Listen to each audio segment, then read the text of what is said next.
Festival, and today I am with the Poetman. Hello? Am I allowed to say am I allowed to reveal your true identity? I'm not hiding it. You're not hiding it anymore. It is Will here at the Handmade Festival. How are you doing? How are you feeling today? I'm feeling good. You excited? Excited Yeah. to be here? Paid gigs, a few and far between, so it's always good to get one. Okay, that's good. That's good. It's exciting because you are here as part of the House of Verse as well, which is, and I've just been having a little conversation with those guys, so they're very exciting. But you as a poet, what are your experiences here? Are you ready? Are you prepared for your set today? Yeah. My neighbour's TV's turned up really loud because I've been rehearsing all morning. Oh, okay. Too loud for them. You've been disturbing your neighbours. Yeah.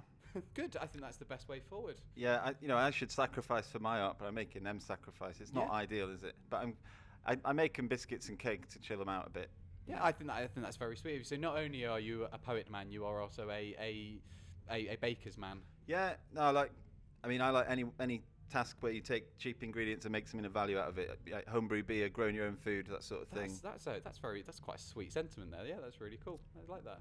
I think everyone should be doing more of it. Yeah. Oh, definitely. They said this is a moral to stand by in this interview. I'm learning things. I'm getting these experiences as well. That's cool. So with House of Verse, I mean, they've been quite supportive and they've been quite good with your creative arts. I mean, yeah, for sure. Tell us a little bit about them. Working with them. I think Jenny's been doing it for a couple of years, and the first one I went to was last summer when they did it in a gazebo in St Martin's Square. First one I went to and performed at, and it was the sound engineer's birthday that night, so it was a nice house party. Got on really well with all of them. They're such a good bunch of guys, and they're really close-knit group, and they're all keen on just making a good show, and it comes through, I think, with every event that they run. Yes.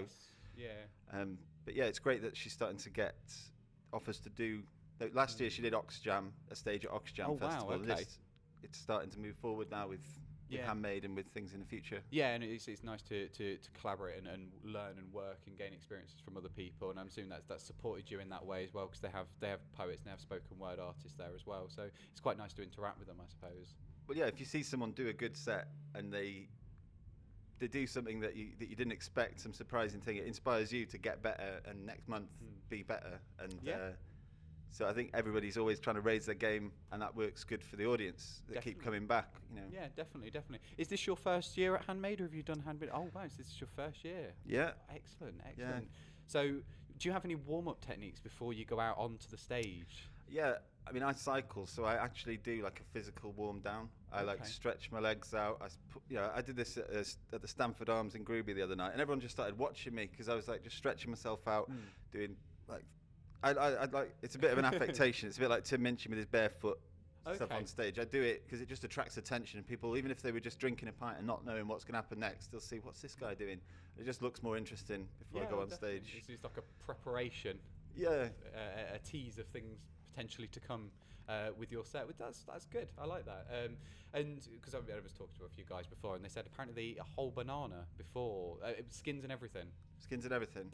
I think your preparation technique so far has been the best, but also the most normal. I think stretching before, it makes it sound like your set is going to be very physical. Yeah, it's not. I like to just attract people's attention when I'm slightly off stage and they're about to call me on. I think I'll just stretch out a bit. That's good. How long have you been doing this?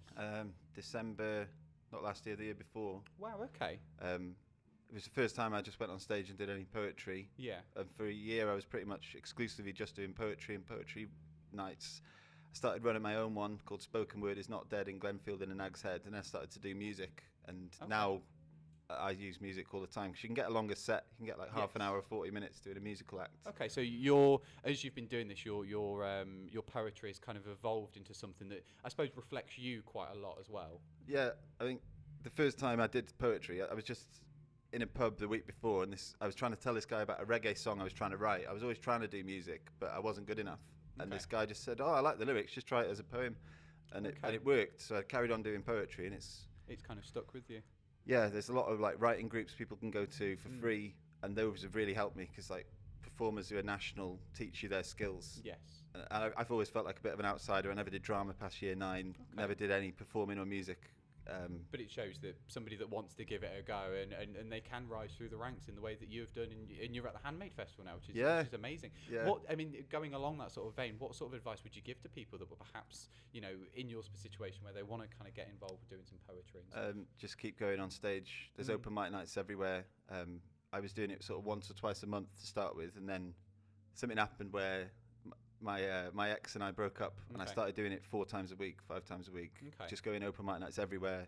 And it's only through making mistakes that you learn what works, and just keep writing every day and trying to, you know, if you get enough stuff, you know, you find out what works and what doesn't when you read it to a room. And it's just about getting time on stage. I think that's the only advice I'd give anyone. Quite inspiring, actually, just learning from those things. That's very, very exciting. That's super good. So, have you got any projects in the pipeline at the minute? Anything you're working on? Yeah, I've started a podcast recording called "What Are You Saying?" Oh wow! And it's at the Shed. The first 3 events.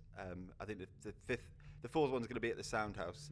But basically, I invite performers that I like to do 10-minute spots each, and I put the best 3 minutes of every performance into a edited MP3 on the internet. Oh wow! And it's a live show, like a podcast. It's not like a podcast normally is. Recorded, it's just a live show, and I just edit it out. Okay. Oh wow! The next one is on the 25th of May, and it's in the Shed, and it's £5 to get in. Oh excellent! And last time we had 25 people. I'm hoping to get a few more this time. Oh yeah, definitely. I mean, where is the podcast already on the internet? Is it? Yeah, it's at poetman.co.uk. There we go. So people can check that out, and so they can have a little listen. I think that's really, really good. And I believe you've got a poem you'd like to read for us as well. I'm very excited for this. So yeah, I mean, feel free to take it away. By day I work in a stock room, and do you think you could hold this microphone? Would that be a bit too clumsy? No, of course I can do. Yeah. Right. So I was inspired to write this at work. It's called Relentless Red Bull Monster. Okay. Can you see it on the screen? I'm a relentless Red Bull monster. It makes me feel like a rock star. I've always got a 6-pack stashed in the passenger side of the car, and from the moment my eyes widen, a hit of caffeine is a must. So I have Powerade and Lucozade to wash down my Pro Plus. Then wired I emerge, and with a kick I sip. I get a spike of adrenaline, and then I lick my lips, because I've got Red Rooster Booster for my resurrection. With a jolt I feel amped, full throttle and then some. I got yellow, red and blue flavour. Real fruit, do me a favour. I live my life on the edge. I don't need no fruit or veg. I live my life my own way. I don't want no 5 a day. The last thing I want's apple or banana, but I'll have a little live in a ginseng with guarana. I'll open a can of whoop-ass to feel the burn, and at maximum velocity I can hardly turn, but the upshot is I'm blue charged to the core as I redline for more talk and refuel for more. I've got a venom and a V and some animal rage and crunk juice to top up my diesel gauge. So be it if I'm nossed up. I've got no fear, no worries at the end of my kidneys is near. I've got my daily Barocca. I feel robust. I've got Red Square and Wicked at night. There's no fuss. I just rip it, then sip it, then tip it all back to wash down my chalky protein snacks. The Scottish dip dummies in iron brew. I think that's great. I don't know about you. From the moment they get weaned, they'll get hooked onto caffeine, and from then until their teens, they'll be total taurine fiends. There's kids throughout the land with energy drinks in hand, and it goes without saying, I think it's grand. Addiction keeps the economy going, and everybody knows it, so good luck to anybody who tries to expose it. So, wow, I think we need a round of applause from the two. My goodness, do you know what? You came in with all this paper and this cardboard, and I just wasn't sure what that was. I thought they were just some notes, but that was brilliant. Thank you so much for that, and thank you very much for coming in and having a little chat with us. Thanks for having me. And we are very excited to see you later on at the Handmade Festival. Thanks a lot, Ben. Cheers. Thanks very much. Cheers.